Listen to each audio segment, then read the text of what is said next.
makikita po niyo ay nakaabang po yung mga kawani ng media, no, dito sa pagpa-file, inaasahang paghahain ng impeachment complaint ng isang grupo o ng Akbayan Party List laban kay Vice President Sara Duterte.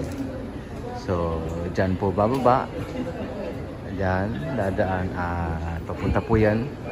Batay sa rules, lahat po ng impeachment complaint dito sa House of Representatives ay idadaan po yan sa tanggapan po ng Secretary General ng Kamara de Representante.